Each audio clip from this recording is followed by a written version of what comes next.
really intimate in a way than seeing someone on the loo. I mean, you wouldn't really do that very without much. their masks or shields or So in a way, it's maybe also a very honest thing. I mean, it maybe is something, you know, like I'm going further than the rest, and I don't have to pose in a funky outfit. No, I just pose in a toilet. Probably for men. For men, probably have to pose sometimes. Like,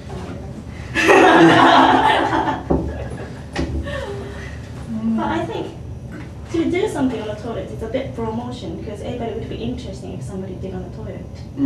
Because nobody gonna expect somebody to do something on the toilet. It's a bit of the scandal. It's a very popular way of getting publicity. Because everybody wants to see like something disgusting in a way. That's why everybody go for the picture musical.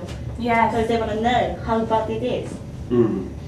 Morbid curiosity. Yeah. But I find it's kind of, I mean, like, my theatre company, we did a show in a toilet, and we wrote a piece of theatre that was set in a toilet because we thought that it was a really interesting and really theatrical and dramatic place, because it's sort of like, the premise was there was a big party happening, and it was in the toilets of that venue where the party was. So it was too loud and too much happening in the party. So when there was a crisis or something, you would come to the toilets to talk about it, or to, to cry, or to do whatever you had to do. It's the escape space. I know a lot of films, particularly when the guy or the girl want to get away. I'll be right back. I'm going to the toilet. At the window, or they get locked in there or something. It's a unique space. Yes, it is. I mean, and that's a sort of archaic space. I'm sure they've been like, well, I don't know, like when toilets started to be toilets. Advertised things that I mean, go in there. And I don't know. There's a lot of places where they're still not. Yes, it's interesting. In this very private, personal way that we have them. It's very luxurious in a way to make a little house for yourself. You don't have to go to the woods. Some think it's very like going to the toilet. It's very everybody, but we can't show it.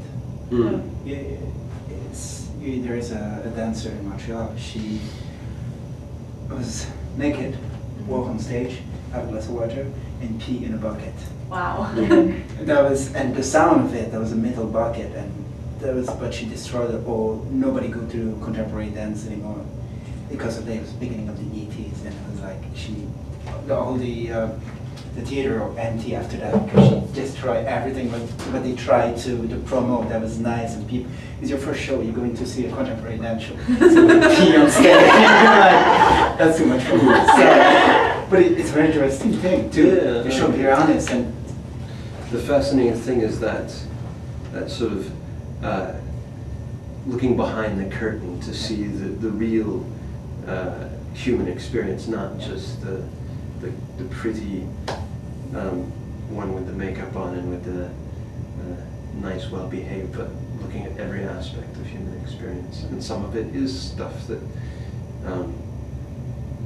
people don't want to see, or people like to keep hidden. Yeah, that's the thing. You see iCamera on the internet, you can go and see iCamera on the loo and everything. Really? But is it a private camera somebody put in their loo? Yeah, like somebody put it like yeah. Okay. It's disgusting. But you can do it. But if you show it like, okay, it's normal, it's open, you can do it, you're allowed to watch. No, I don't want to. You know, it's a funny thing that. Some people are quite addicted to see it though, because in Japan they've got quite a big issue about illegal camera on the toilet, ladies' toilet. Oh, really? Illegal cameras. Yeah, illegal cameras. So some people are gonna sell it, but if I go to the toilet, I would know. But Do you they check? know Go in there. what I'm doing. Yeah. Okay, okay. Ah. But to bring up this idea of what is art again, in the sense of the morbid curiosity, when is that art and when is it actually perversion or just exploitation that is not artistic actually, but just sort of crude, not sure what term to use, but not art.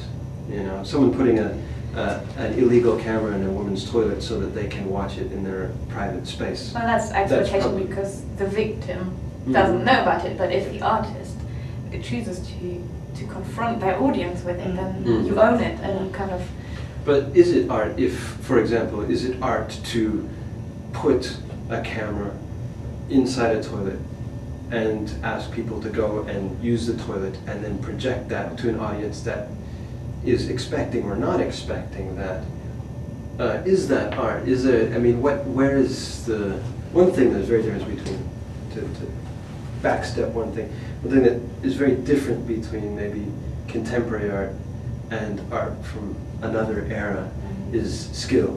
Where's the skill in that? Do you need to have skill now to do art, or do you just have to be provocative or clever? Is that all you need, is to be provocative or clever, or just provocative for that matter?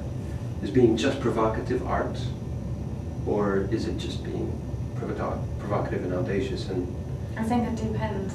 It depends on the situation and depends on the piece as well. But I think that the way that art is perceived now, it's possible, but it's not only because it used to be you had to be skilled to be an artist, but it was also because there were other factors maybe in what art was supposed to do, like religious art, and then sort of moving on into representative art, and we have such a variety of things that help us now as well, like the media, photography, film. Exactly, anything. These are tools. There are tools, but they were kind of, when they weren't there, like you had to have a skill to do a portrait. But very different skill than you have now, taking a picture. I mean, like it's sort of a different skill, but. But with that in mind, and the grand amount of imagery and things that are out there that are run by for propaganda with political purpose or advertising, and then you have artistic. What is the aim of art, therefore? If it's not, it can't be for just advertising. It can't be for just political means. And should it be just provocative?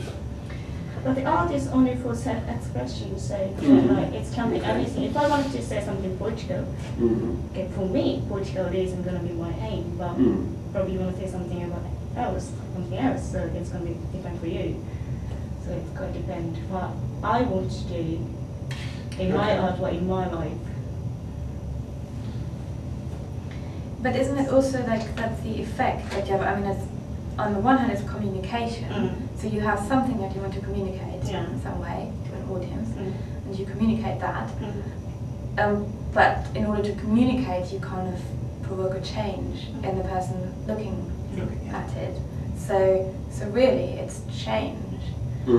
But that's maybe, it can be happening in so many different aspects. So it can change your thought, it can change your feeling, it can change your perception, it can change the way you look at the world, it can, it can change different It's interesting to bring up the advertising thing again, but it seems like a lot of advertising tries to play on this as well. You'll have an advertisement about, a lot of advertising about holidays and getting away. Here in London on the underground, you're on the underground, you think, geez, I need to get out of here, and then there's this huge sign that says, come to Barbados. Your world will be different, and you'll be a new person. And lots of little clever things that are written to try and have the same effect as what you're talking about, to make people look at their life differently, thanks to Fujifilm. Yeah, it's really interesting. It reminds me there's a play on at the moment about that topic. It's at the Soho Theatre. It's called Other Shoes or Other People's Shoes. I can't remember, but we've I like that, Other People's Shoes. It's basically, it's about an artist who does this project called I'm in Your Video, where she puts a t-shirt on saying I'm in your video, and she tries to be in as many people's holiday videos as possible, which is quite a cool idea. And then somebody gets interested in that, what she's doing, and buys it and says, I buy this. But he's the twin brother of somebody who runs a big shoe business, and they use it as a marketing tool. So it's all about marketing and art, and where one start and the other begin, and how, like, when do you lose the ownership of your art, or like, that's really interesting. That whole question before about the